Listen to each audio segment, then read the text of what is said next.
mulai ya. Assalamualaikum warahmatullahi wabarakatuh. Waalaikumsalam Waalaikumsalam warahmatullahi wabarakatuh. Ya, jadi untuk kuliah sore ini tentang anamnesis dan pemeriksaan fisik pada anak ya. Ini adalah kuliah pengantar untuk CSL besok siang ya, di mana kalian akan belajar keterampilan untuk melakukan anamnesis dan pemeriksaan fisik pada anak. Ini materi kuliahnya lumayan banyak dan waktunya terbatas. Saya usahakan sebisa mungkin poin-poinnya aja ya. Nanti slide-nya akan saya share. Silakan sambil nanti dibaca-baca untuk persiapan CSL besok. Misal ada yang mau ditanyakan, bisa ditanyakan pada saat kegiatan CSL besok. Itu ya. Oke, langsung saya mulai. Jadi kita mulai ya untuk anamnesis dan pemeriksaan fisik pada anak itu kurang lebih seperti ini ya pembagiannya. Untuk anamnesis kita bagi menjadi anamnesis umum dan anamnesis khusus. Kemudian untuk pemeriksaan fisik nanti meliputi pemeriksaan keadaan umum, tanda vital, pemeriksaan antropometri, serta pemeriksaan menyeluruh dari kepala, leher, toraks, abdomen, dan seterusnya hingga ekstremitas. Kemudian pemeriksaan neurologi dan tumbuh kembang ya. Itu pemeriksaan pada anak kurang lebih seperti itu ya, pembagiannya secara garis besar ya. Nah, kita mulai dari anamnesis ya. Jadi kalau pada anak itu anamnesisnya sebenarnya secara umum ya, ketika ada pasien datang kita melakukan anamnesis atau menggali riwayat pada pasien itu bisa ke pasiennya langsung atau kita sebut sebagai autoanamnesis. Dan bisa juga kita tanyakan kepada orang tua, ya, orang tua ataupun pengantar pasien atau pengasuh pasien, ya, yang tahu tentang penyakit pasien, ya. Kalau menanyakan lewat orang lain, kita sebut sebagai aloanamnesis, ya. Jadi ada autoanamnesis, ada aloanamnesis. Nah, kalau pada anak itu kebanyakan adalah aloanamnesis, ya, karena anak kan masih belum bisa menyampaikan keluhan-keluhannya ya, terutama bayi atau mungkin anak yang lebih kecil gitu ya. Mungkin kalau yang usia sekolah atau yang sudah remaja sudah bisa ya menyampaikan keluhannya, tetapi kalau untuk usia yang lebih kecil maka aloanamnesis ini yang lebih penting ya pada pasien anak. Kemudian, nah langkah anamnesis ini merupakan salah satu langkah yang sangat penting ya pada saat kita melakukan eh, melakukan manajemen pasien ya. Karena untuk mendapatkan diagnosis ya kita harus eh, menggali dulu riwayat pasien tersebut, kemudian baru kita lakukan pemeriksaan fisik ya. Hasil dari analisis dan pemeriksaan fisik inilah yang diperlukan untuk bisa menentukan diagnosis yang tepat. Nah, kadang-kadang pada pasien anak itu bahkan dengan anamnesis saja itu kita sudah bisa memperkirakan diagnosisnya, gitu ya. Jadi pada kondisi tertentu anamnesis ini menjadi satu-satunya kunci ya untuk menegakkan diagnosis. Oleh karena itu penting ya untuk bisa melakukan anamnesis dengan teknik yang tepat ya, sehingga kita bisa mendapatkan data-data yang benar dan bisa membuat diagnosis yang tepat, gitu ya.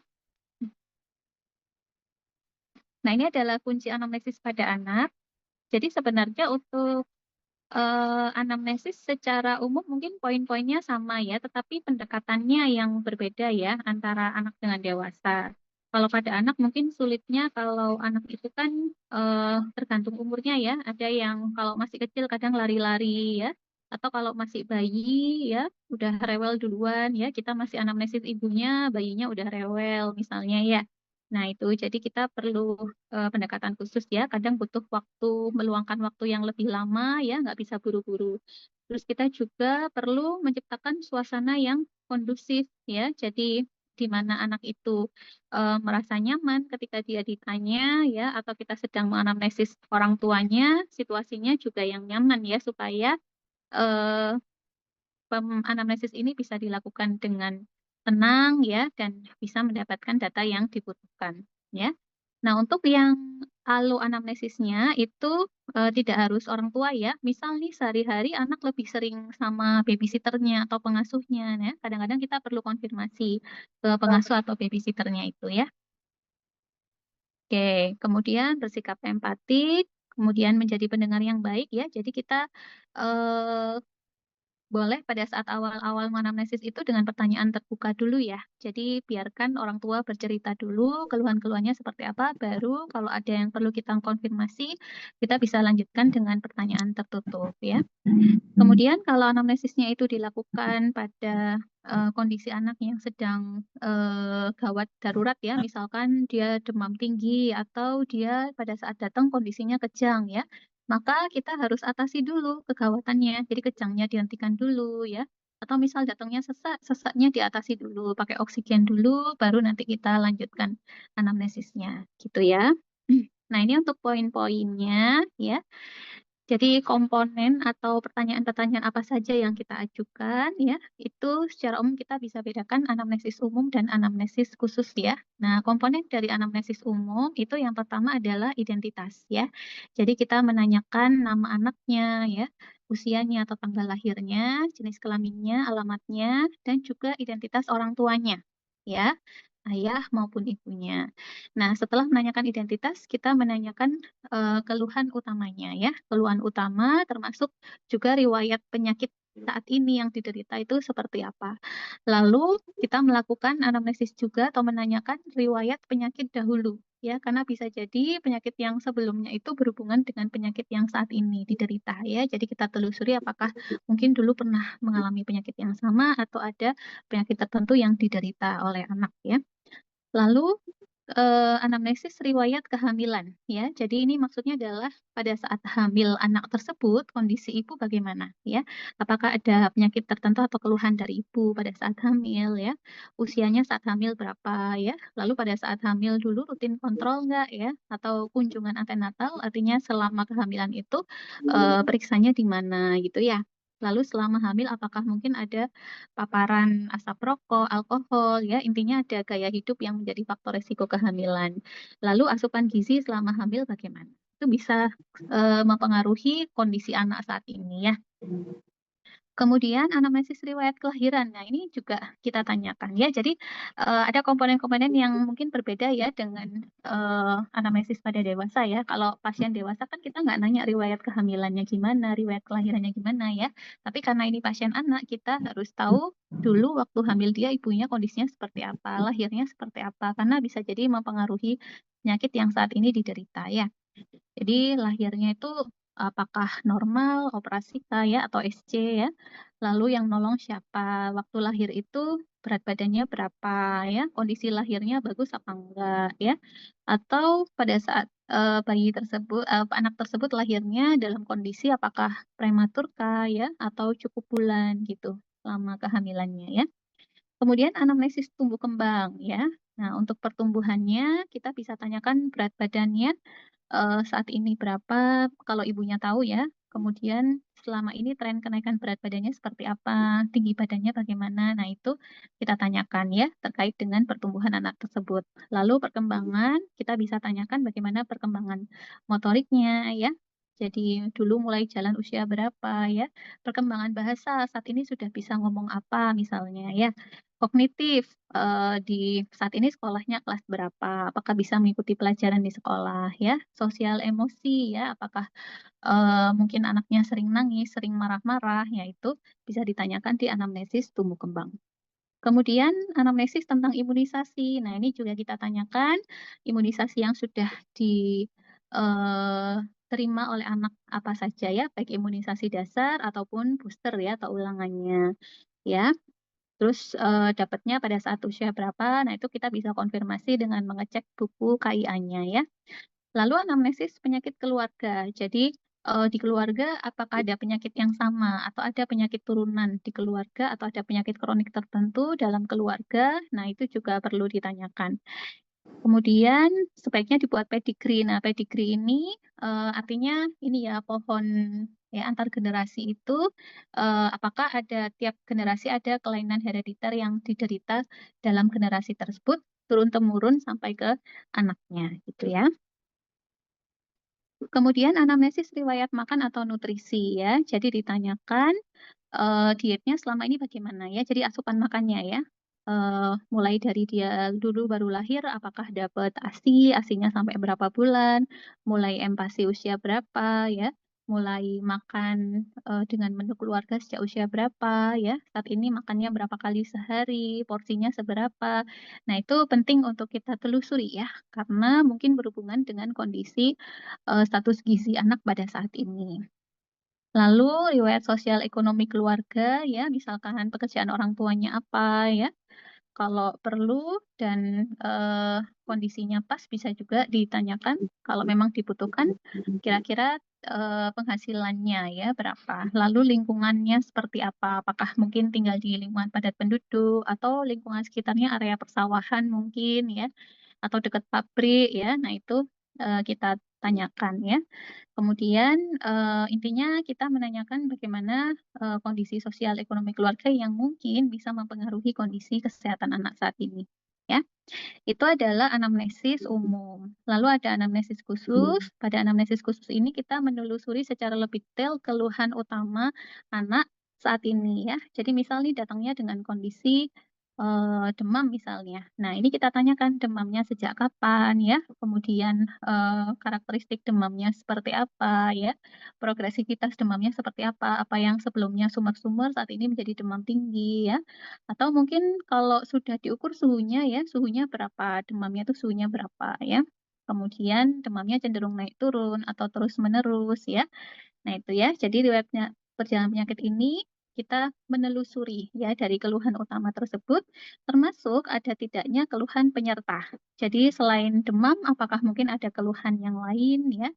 Lalu sudah diobati apa? Jadi riwayat pengobatan yang sudah diberikan apa saja? Misalkan sudah dikasih obat penurun demam. Nah, setelah minum obat penurun demam, apakah demamnya turun atau tidak ya, atau tetap bandel? Nah, itu juga kita tanyakan.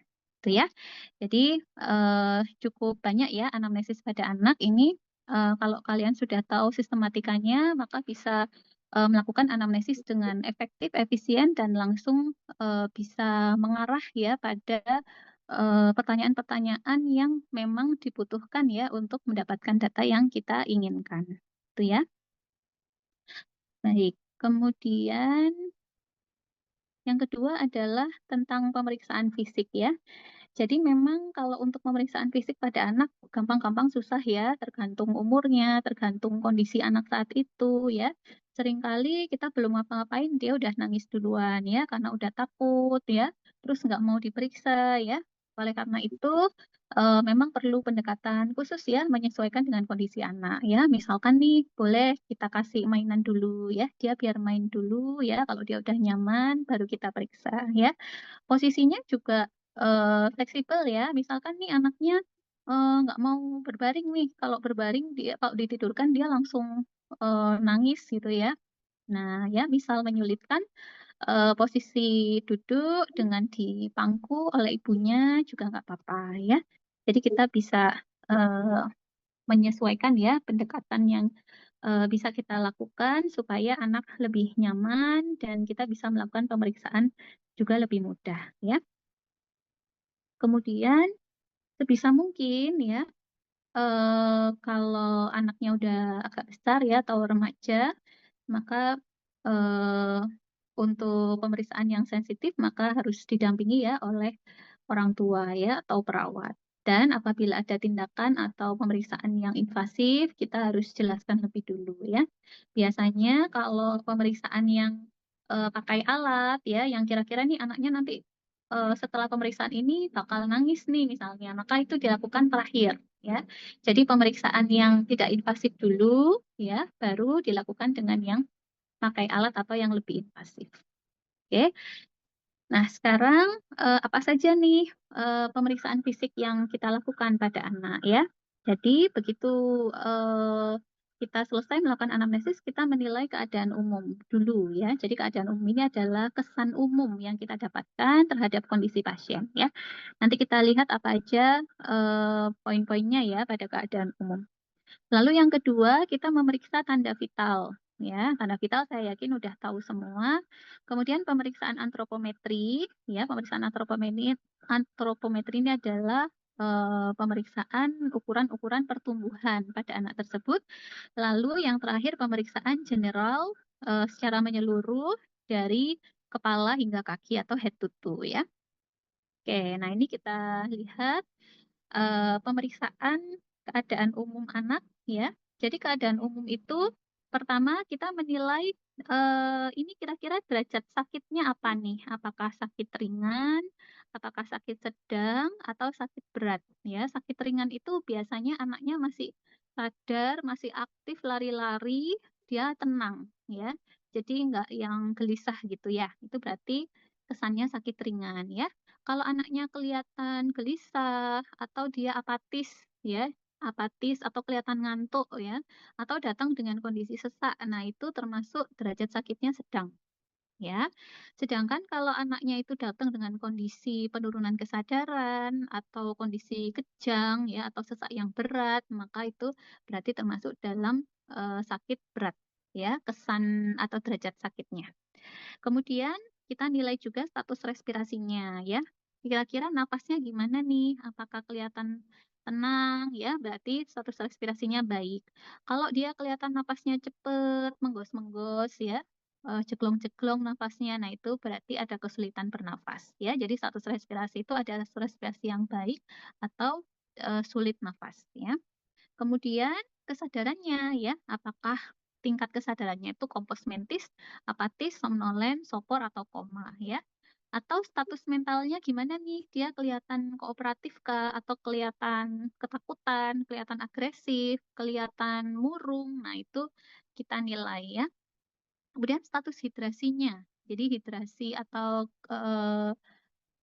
ketercukupan cairannya itu gimana? Apakah dia kelihatan hidrasinya baik, kelihatan dehidrasi, atau kelihatan overhidrasi? Ya, kelihatan dehidrasi itu bisa kita lihat dari matanya ya, matanya cowong, kelihatan bibirnya kering, nah itu berarti ada dehidrasi. Kalau kelihatan matanya, kelopak matanya bengkak atau sembab, nah itu kemungkinan ada overhidrasi. Lalu status nutrisi, ya status nutrisinya apakah baik, kurang atau buruk ya. Nah, semua penilaian keadaan umum ini kita lakukan dengan hanya melihat pasien aja ya. Jadi ini kita masih belum pegang-pegang pasiennya ya.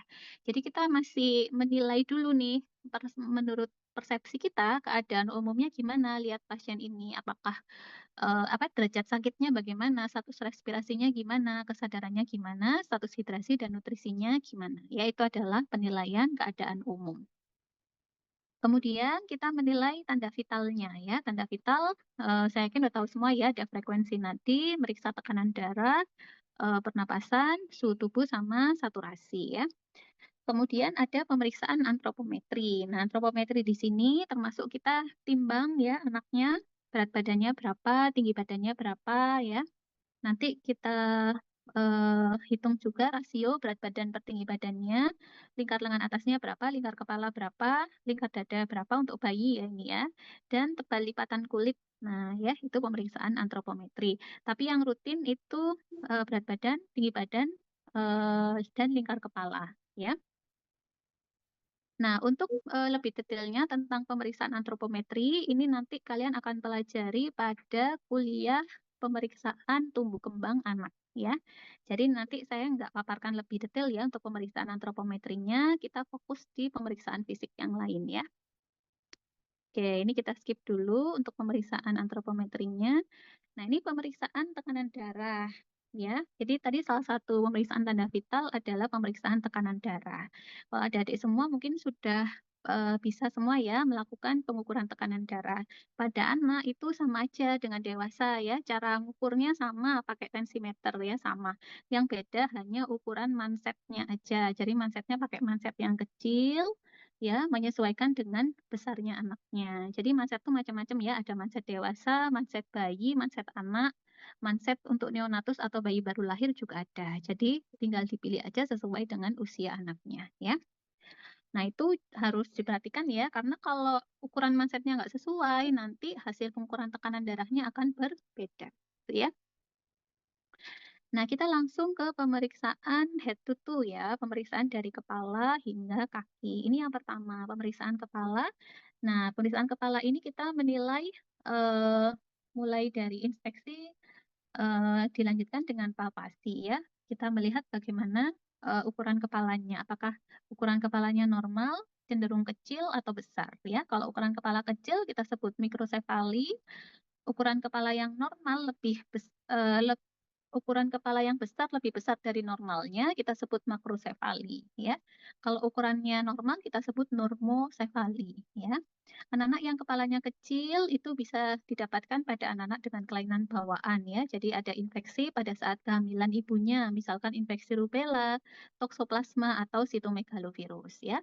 Kemudian kalau yang lingkar kepalanya lebih besar dari yang seharusnya atau makrosefali, misalnya pada anak-anak dengan hidrosefalus ya, di mana terjadi penumpukan cairan ya di ventrikel otak ya. Kemudian bentuk kepala juga kita lihat ya, bentuk kepalanya bagaimana. Kemudian untuk bayi kita juga bisa cek kemampuan mengontrol kepalanya gimana. Jadi kalau kita tarik posisi seperti di gambar itu ya, di bawah itu ya, tangannya kita tarik, kita lihat lehernya gimana nih, apakah lehernya jatuh ke bawah atau dia bisa ngangkat lehernya ya. Normalnya di usia 3 bulan sudah kuat untuk ngangkat leher ya. Kemudian pada pemeriksaan kepala kita juga lihat rambutnya ya. Rambutnya kita lihat apakah rambutnya tebal atau tipis ya. Kemudian warna rambutnya gimana ya. Pada anak-anak dengan gizi yang buruk biasanya rambutnya tipis dan mudah dicabut. Warnanya biasanya cenderung ini ya merah ya. Jadi nggak hitam lebat gitu ya. Kemudian kita raba juga ubun-ubunnya. Jadi di gambar yang kanan bawah itu adalah cara meraba ubun-ubun ya. Ubun-ubun normalnya pada bayi itu masih terbuka ya. Dia baru menutup, kalau ubun-ubun besar baru menutup di usia sekitar 19 bulan ya. 90% menutup di usia 19 bulan. Kalau ubun-ubun kecil itu atau fontanella minor itu usia 2 bulan sudah menutup. Nah biasanya kita raba ubun-ubunnya ya. Kalau dia masih di bawah 18 bulan, biasanya kan masih besar ya, masih terbuka ubun-ubunnya. Nah, kalau kita raba, ya normalnya itu datar ubun-ubunnya ya. Tapi dia bisa cekung kalau misal ada dehidrasi. Jadi pada anak-anak yang dehidrasi, yang ubun-ubunnya masih terbuka, itu akan diraba itu cekung. Ya, karena kekurangan cairan. Terus bisa menonjol kalau ada peningkatan tekanan di dalam otak atau di dalam kepala meningkat ya, maka dia akan menonjol ubun-ubunnya ya. Kemudian kraniotabes. Kraniotabes itu ya pada gambar yang kiri atas itu ya. Itu adalah perlunakan pada tabula eksterna pada tulang tengkorak ya. Jadi didapatkan pada pasien-pasien rakitis, ya ini penyakit-penyakit ya, sifilis atau hipervitaminosis dan hidrosefalus itu akan didapatkan kraniotabes. Jadi kalau ditekan itu dia cekung ya, cekung ya kita sebut sebagai pingpong fenomen ya, fenomena bola pingpong. Lalu ada tanda McEwen atau crackpot sign yang di sebelah kanan bawah ya. Jadi kalau kita ketukkan jari kita ke tulang tengkoraknya ya, anak tersebut biasanya terdengar suara seperti pot yang pecah ya, makanya disebut crackpot sign. Nah, itu bisa terjadi kalau ada peningkatan tekanan di dalam otak ya, atau peningkatan tekanan intrakranial ya. Lalu wajahnya juga kita lihat apakah wajahnya normal atau cenderung dismorfik ya. Dismorfik itu wajahnya abnormal ya, kelihatan berbeda dari bentuk wajah yang seharusnya. Biasanya didapatkan pada anak-anak dengan kelainan bawaan atau sindrom tertentu. Kemudian pada mata kita lihat juga bagaimana ketajaman penglihatannya ya. Lalu palpebra atau kelopak matanya gimana, apakah membukanya normal atau cenderung tidak bisa dibuka atau bahkan kebalikannya cenderung selalu ini ya, apa namanya, tidak bisa menutup sempurna. Jadi kalau suruh memejamkan mata itu nggak bisa betul-betul nutup ya, itu namanya lack of thalmus. Oke. Kemudian kornea juga kita lihat apakah ada kelainan atau tidak, konjungtiva atau selaput matanya ya gimana ya, apakah kemerahan, kemudian apakah ada cairan yang keluar ya atau belean ya. Belean ini bisa terjadi pada bayi-bayi dengan infeksi pada saat kehamilan ya. Kemudian sklera ya, sklera bagian putih matanya itu gimana ya? Apakah berwarna kuning ya? Pada bayi-bayi yang kuning itu kelihatan skleranya juga kuning atau ikterik ya. Kemudian ada sklera yang biru pada pasien dengan kelainan osteogenesis imperfecta ya, glaukoma atau sindrom Marfan. Ini nice to know aja, nanti bisa dibaca ya. Kemudian pupilnya juga kita lihat, normalnya itu kan kanan dan kiri sama ya. Jadi ukuran pupilnya kanan kiri sama. Lalu refleks cahayanya positif. Itu kita periksa ya. Bola matanya ya, pergerakan bola mata bagaimana. Kemudian, nah ini ada yang namanya sunset sign ya. Sunset sign itu kalau kalian lihat di gambar yang kanan atas itu ya, itu kan bola matanya kayak turun ke bawah. Nah, seperti matahari yang mau tenggelam ya atau sunset. Nah, itu didapatkan pada pasien-pasien hidrosefalus ya. Kemudian selain pemeriksaan mata, kita periksa telinganya juga ya. Jadi ukuran telinga, posisi telinga ya, ada cairan atau enggak keluar dari telinga, yaitu kita periksa. Lalu hidungnya juga ya, apakah hidungnya, napasnya kembang kempis, kelihatan hidungnya kembang kempis itu pada pasien sesak ya, atau kita sebut napas cuping hidung ya. Lalu apakah ada cairan yang keluar dari hidung ya.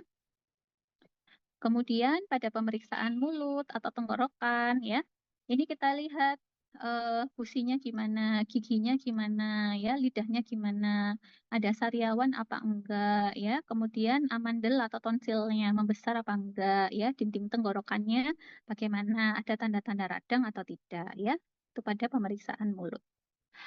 Nah, berikutnya adalah pemeriksaan dada ya. Nah, pemeriksaan dada, di dada ini kan ada organ paru sama jantung ya. Jadi kita bedakan pemeriksaan untuk paru dan pemeriksaan untuk jantung ya. Pada pemeriksaan paru, nah ini untuk dada ini sama dengan dewasa ya. Jadi sistematikanya mulai dari inspeksi, kemudian perkusi, palpasi, dan auskultasi ya. Itu ya. Jadi urutannya sama sebenarnya dengan dewasa, tetapi apabila tidak memungkinkan, boleh nggak urut, menyesuaikan dengan kondisi pasien ya. Pada inspeksi kita lihat bentuk dadanya gimana, pengembangan dadanya kelihatan simetris atau enggak, ada retraksi atau tarikan dinding dada atau enggak ya. Retraksi atau tarikan dinding dada biasa kita didapatkan pada pasien yang sesak ya. Jadi anak-anak yang sesak kelihatan ada tarikan dinding dada ya. Kalau kalian ingin tahu retraksi itu seperti apa, boleh nanti cari di YouTube ya, biar tahu gambaran retraksi ya. Retraksi itu berdasarkan posisinya bisa di suprasternal, bisa di interkostal, bisa di subkostal atau di epigastrium. Kemudian menghitung frekuensi nafas ini sebenarnya sudah masuk ke pemeriksaan vital sign ya. Nah, ini untuk menunjukkan bahwa frekuensi nafas normal itu berbeda-beda pada neonatus atau bayi baru lahir, pada bayi atau usia kurang dari 1 tahun, balita maupun anak. Nah, itu frekuensi cut off-nya nilai normalnya berbeda. Makin kecil itu RR-nya semakin cepat ya. Kemudian dilakukan auskultasi. Auskultasi didengarkan suara nafasnya ya, apakah vesikuler, bronkovesikuler ya. Lalu kita dengarkan apakah ada suara nafas tambahan ya. Contoh suara nafas tambahan adalah ronki dan wheezing. Ronki didapatkan pada kondisi infeksi pada paru, wheezing didapatkan pada penyempitan saluran nafas bawah ya, misalkan pada asma. Kemudian palpasi dan perkusi ya. Palpasi ini kita mempalpasi adanya krepitasi, kemudian adanya fremitus ya. Fremitus itu bisa meningkat kalau ada konsolidasi ya pada paru ya. Nanti untuk cara meriksa fremitus bisa dilihat di video ya. Atau kalau kalian masih kurang ini ya detailnya, nanti mungkin bisa lihat di textbook ya cara memeriksa stem fremitus. Kemudian perkusi ini kita lakukan di area paru ya. Jadi semua area paru itu kan dibagi menjadi kanan kiri ya, masing-masing ada atas, tengah, bawah. Jadi di perkusi normalnya terdengar suaranya adalah sonor ya. Jadi kalau terdengarnya hipersonor atau redup berarti itu ada kelainan pada parunya ya. Kemudian, nah ini cara memeriksa fremitus seperti ini. Jadi kita tempelkan kedua tangan kita pada dada anak tersebut ya. kalau berbaring posisinya gini ya, atau kalau misal duduk dari belakang juga bisa. Anak disuruh mengucapkan 77 gitu ya. Nanti kita rasakan getarannya pada tangan kita, apakah simetris atau tidak ya. Kalau pada bayi mungkin kan nggak bisa ya ngomong 77. Nah, kalau pada bayi pada saat dia nangis itu aja kita rasain getarannya ya. Kemudian perkusi tadi ya itu juga berguna untuk mencari batas-batas jantung ya. Cuman kalau untuk bayi atau anak yang lebih kecil itu sulit ya. Ini kita bahas di pemeriksaan jantung ya. Jadi pada pemeriksaan jantung itu yang penting kalau pada anak itu kita bisa eh, mendeteksi apabila ada kelainan jantung ya. Kelainan jantung pada anak itu ada kelainan jantung bawaan ya. Ini nanti kalian dapat lebih detailnya lagi pada blog tentang kelainan kardiovaskuler ya atau patologi kardiovaskuler, dan ada kelainan jantung yang didapat ya, artinya baru terjadi ketika anak itu sudah besar ya, bukan bawaan dari orang tuanya, bukan bawaan pada saat dia lahir ya. Kemudian pada kelainan jantung bawaan biasanya kita akan mendengarkan bising jantung. Jadi suara jantungnya pada saat kita dengarkan kan normalnya suara jantung itu ada suara jantung 1, suara jantung 2 ya, dan normalnya tidak ada bising jantung. Tapi kalau ada bising jantung, nah kita bisa curiga nih apakah mungkin ini adalah kelainan jantung bawaan ya. Terutama apabila ada tanda-tanda gagal jantung ya. Tanda gagal jantung itu kalau dia napasnya cepat ya, kemudian nadinya meningkat ya, anaknya kelihatan biru atau sianosis. Kalau minum dia berkeringat, berat badannya sulit naik. Nah, itu tanda-tanda yang harus diwaspadai yang mengarah pada gagal jantung. Kemudian, nah untuk toraks tadi ya, kita inspeksi dulu pemeriksaan jantungnya, inspeksi, kita tentukan posisi dari ictus cordis. Ictus cordis ini adalah posisi apex jantung ya. Jadi biasanya akan kelihatan pada dada, kalau anaknya kurus itu kelihatan ada denyutan jantung ya yang terproyeksi pada dada ya. Pada palpasi kita juga meraba ictus cordisnya ada di mana ya. Lalu perkusi ini untuk tadi udah saya sampaikan kalau bayi atau anak mungkin sulit ya karena kita karena dia dadanya kan kecil ya, maka kadang-kadang sulit untuk menentukan batas jantung ya.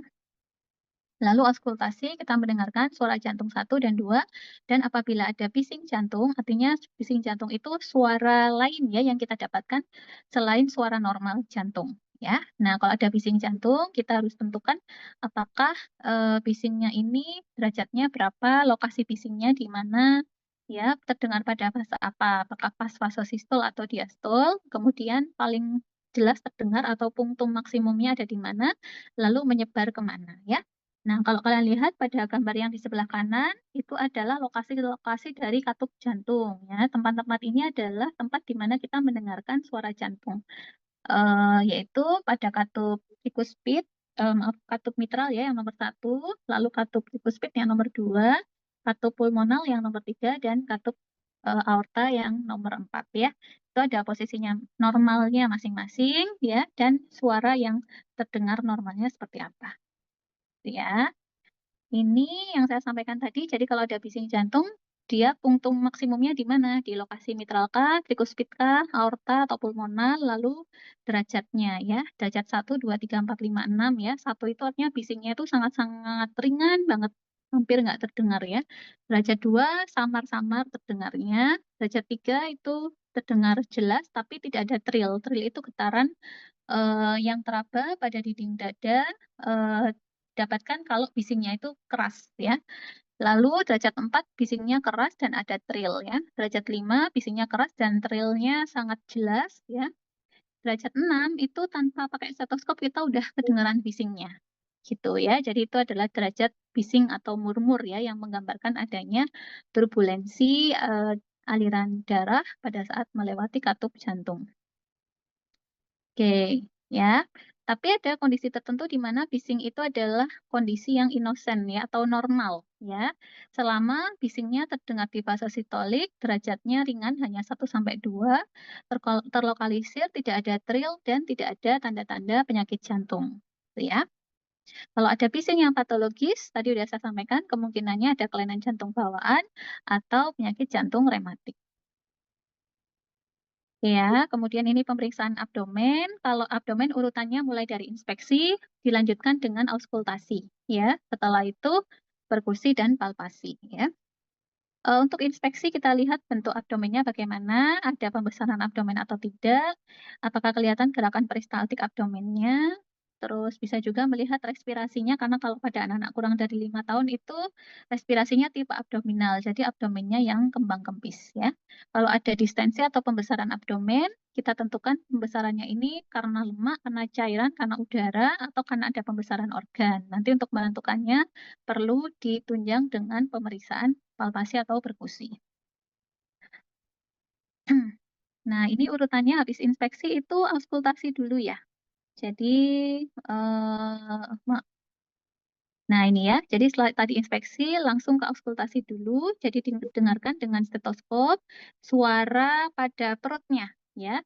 Nah, ini didengarkannya di semua area perut ya. Perut itu kan dibagi menjadi 9 lapang ya. Jadi dibagi 3 baris, 3 kolom ya, istilahnya gitu. Jadi ada 9 area, itu didengarkan semua. Bising ususnya bagaimana ya. Normalnya bising usus sekitar 5 sampai 40 kali per menit ya. Kalau meningkat biasanya didapatkan pada kondisi diare ya. Kemudian setelah auskultasi kita lakukan perkusi, perkusinya menyeluruh ya secara zigzag dari atas sampai bawah ya. Normalnya abdomen kalau diperkusi itu suaranya timpani ya. Jadi kalau ada perubahan menjadi peka ya, maka berarti ada sesuatu ya di dalam abdomennya, entah itu ada penumpukan cairan atau pembesaran organ ya. Nah, abdomen pemeriksaan perkusi juga bisa dilakukan untuk mendeteksi adanya cairan atau kita sebut sebagai asites ya. Jadi penumpukan cairan di dalam kafum peritoneal kita sebut sebagai asites. Nah, itu bisa dideteksi dengan cara perkusi ya. Nanti besok mungkin kita pelajari lebih lanjut pada saat CSL ya. Jadi namanya pemeriksaan shifting dullness atau pemeriksaan alih peka ya, di mana seharusnya terdengar timpani, tetapi ketika posisi pasien diubah ya, yang awalnya kita perkusi, kalau pas kena yang cairan maka kan peka ya. Nah, kalau posisinya dimiringkan, cairannya turun ke bawah ya, maka kalau kita perkusi lagi menjadi timpani. Jadi ada perubahan dari peka ke timpani ini, makanya kita sebut sebagai peka alih atau shifting dullness, itu menunjukkan adanya penumpukan cairan atau asites pada perut ya. Kemudian untuk pemeriksaan palpasi ya, harus dipastikan posisi pasiennya adalah kakinya ditekuk ya, fleksi seperti ini ya. Nah, jadi palpasi itu bisa mulai dari palpasi ringan dulu, ya. Dilihat dulu ada nyeri tekan apa enggak. Kalau enggak ada nyeri tekan, kita lakukan palpasi lebih dalam untuk mendeteksi adanya pembesaran organ, ya. Pembesaran organ di abdomen itu bisa pembesaran liver atau hepar, ya, atau pembesaran pada limpanya, ya. Kemudian kita palpasi juga ginjalnya, serta palpasi kalau ada tumor di intraabdomen, ya. Pemeriksaannya seperti ini ya, yang sebelah kiri atas itu palpasi hati, karena hati posisinya adalah di sebelah kanan atas ya. Nah, itu dipalpasi di situ. Kemudian ada palpasi dalam dengan 2 tangan ya. Itu kalau misalkan dengan palpasi 1 tangan masih sulit, kita bisa palpasi dalam dengan 2 tangan ya. Atau kita sebut palpasi bimanual. Kemudian, nah ini untuk menyatakan ukuran dari livernya ya, daerah yang diarsir itu adalah livernya. Normalnya liver itu tidak teraba ya, tetapi kalau dia membesar, maka akan teraba pada saat kita palpasi ya. Kalau ada pembesaran liver, kita tentukan konsistensinya bagaimana, apakah teraba keras atau lunak ya, tepinya tajam atau tumpul, permukaannya apakah halus atau berdungkul-dungkul ya, lalu ada nyeri tekan atau tidak ya. Oke, kemudian ini mempalpasi limpa, kalau limpa di sebelah kiri ya. Lalu ada palpasi ginjal. Ya. Kemudian kalau ini perabaan lubang hernia, nanti mungkin lebih detailnya kita pelajari di blok fisiologi digestif ya. Oke. Kemudian yang ini adalah mengukur pembesaran limpa ya. Pembesaran limpa itu bisa dengan menggunakan skala Schuffner ya. Skala Schuffner mulai dari Schuffner 1 sampai Schuffner 8 ya. Jadi kalau yang di gambar ini kita lihat posisi limpa itu di kiri atas ini ya, dekatnya area lambung ya. Nah, itu normalnya dia tidak teraba ya. Kalau dia membesar, membesarnya adalah kontralateral, jadi ke sisi yang berlawanan. Jadi membesarnya ke arah kanan bawah gitu ya. Nah, patokannya kalau dia membesar sampai umbilikus atau sampai apa namanya? Pusar ya, itu kita sebut pembesarnya adalah S4 atau Suffner 4 ya. Kalau dia sampai ke inguinal ya, ke lipat paha itu udah maksimal ya pembesarannya itu Suffner 8 gitu ya. Nah, yang nanti tinggal ditentukan aja Suffner 1, 2, 3-nya itu berarti di antaranya ya. Kemudian perkusi tadi udah, auskultasi udah. Nah, ini juga undulasi ini juga salah satu cara untuk melakukan deteksi asites ya dengan cara merasakan gelombang ya ketika kita melakukan memberikan tetukan ya dari sisi yang berlawanan ya. Jadi kalau ada penumpukan cairan di dalam perut itu kalau kita getarkan di salah satu sisi, maka getaran itu akan diteruskan oleh cairan di dalam perut tersebut ke sisi satunya ya. Jadi akan terasa di sisi kontralateralnya ya. Itu disebut sebagai pemeriksaan dengan teknik undulasi ya untuk melihat adanya asites ya. Oke, kemudian berikutnya pembesaran kelenjar. Jadi kita meraba adanya pembesaran kelenjar ya. Kita raba dengan berurutan ya, mulai dari oksipital, postaurikuler, kemudian ke depan ke submandibular, kemudian menyusuri leher ya sepanjang servikal ya, supraklavikular ya. Lalu di daerah aksila dan inguinal juga kita raba adanya pembesaran kelenjar. Kemudian diperiksa juga perubahan warna pada kulit ya, apakah ada perubahan warna kulit jadi lebih pucat, kemudian ikterus ya, ikterus itu kekuningan ya, atau mungkin ada ruam-ruam merah ya, itu dilihat ya, perubahan warna pada kulit. Kemudian pemeriksaan neurologi. Nah, pemeriksaan neurologi kalau pada bayi itu kita memeriksa refleks-refleks primitif ya. Artinya refleks primitif itu adalah refleks yang didapatkan pada bayi baru lahir dan kemudian akan menghilang seiring dia usianya bertambah ya. Jadi primitif hanya didapatkan saat bayi baru lahir sampai beberapa bulan kemudian ya. Ada refleks Moro. Refleks Moro itu kalian bisa lihat di gambar yang kanan atas itu ya. Jadi pada refleks Moro itu kalau bayi kita posisikan terlentang, kemudian kita jatuhkan ke bawah. Jadi seperti kita jatuhkan, tapi tetap kita sangga dengan tangan ya. Maka secara refleks bayinya akan melentangkan tangan seperti ini ya, namanya refleks Moro ya. Lalu refleks memegang. Jadi kalau kita sentuhkan tangan kita, jari mungkin ya, jari kita pada tangan bayi, maka dia secara refleks akan menggenggam tangan kita ya. Lalu stepping refleks, kalau diposisikan berdiri, dia refleksnya akan menjejak ya, namanya stepping refleks. Kemudian rooting refleks. Jadi kalau kita sentuh jari kita pada pipi, nah dia akan menoleh ke arah sentuhan. Lalu refleks menghisap ya. Jadi kalau kita sentuhkan tangan kita di bibir dengan refleksnya dia akan menghisap ya. Kemudian kalau pada bayi dan anak itu sama seperti pemeriksaan neurologi pada umumnya yang sudah kalian pelajari, yaitu pemeriksaan motorik, sensorik, ya, refleks fisiologis, patologis, maupun pemeriksaan menial sign ya. Saya nggak ulang karena kalian sudah dapat ya di blog KKD sebelumnya ya. Ini untuk pemeriksaan kaku kuduk dan Brudzinski 1, Brudzinski 2, dan Kernik. Ya, ini udah tahu semua. Lalu yang terakhir adalah pemeriksaan ekstremitas. Jadi ekstremitas itu ekstremitas atas bawah ya, jadi kedua tangan, kedua kaki. Kita lihat apakah ada kelainan bawaan ya, jari-jarinya ya. Misalkan polidaktili. Polidaktili itu berarti jarinya lebih dari 5 ya. Jadi ada tambahan jari di salah satu sisi ya, tangan ataupun kaki. Sindaktili itu berarti nggak memisah ya jarinya, seperti di gambar itu ya. Jadi nggak tidak apa namanya, ada selaput ya antara kedua jari. Lalu tali pes equinovarus ini juga kelainan bawaan pada kaki ya, dengan posisi atau bentuk kaki seperti pada gambar. Kemudian clapping finger ya, pada gambar yang atas itu ya. Jadi bentuk jarinya itu kita sebut clubbing finger karena dia membesar seperti itu ya, membesar dan melengkung gitu ya. Nah, itu biasanya kita dapatkan pada kelainan bawaan, kelainan jantung bawaan yang sianosis ya. Kemudian pada ekstremitas kita lihat ada edema atau tidak ya, ada kelainan pada sendi atau tidak ya. Itu kemudian selain itu pada ekstremitas juga kita bisa meraba akralnya ya, hangat atau tidak. Itu ya, dan semua deformitas yang kita dapatkan pada saat inspeksi, nah itu kita catat sebagai hasil pemeriksaan. Ya, baik. Mungkin itu secara teori pemeriksaan-pemeriksaan yang eh, dilakukan dan anamnesis yang eh, apa namanya teknik ya melakukan anamnesis pada pasien anak ya. Hmm, mungkin sampai sini dulu ada yang mau ditanyakan.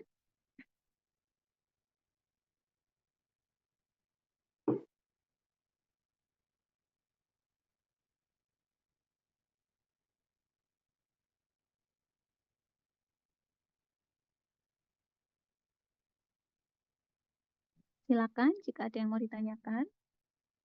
Mungkin belum ada, dokter. Belum ada ya. Oke. Ini adik-adik apa sudah dapat video pembelajaran untuk CSL besok? Sudah, dokter.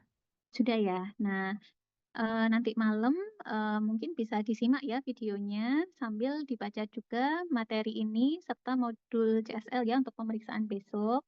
Untuk apa CSL anamnesis dan pemeriksaan besok ya.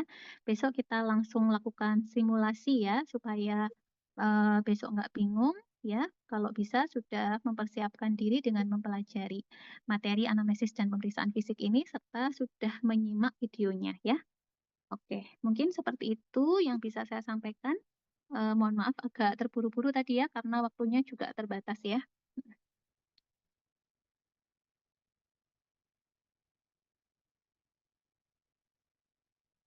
Oke, baik. Untuk absensi dari PJ Blog, apakah sudah mendokumentasikan?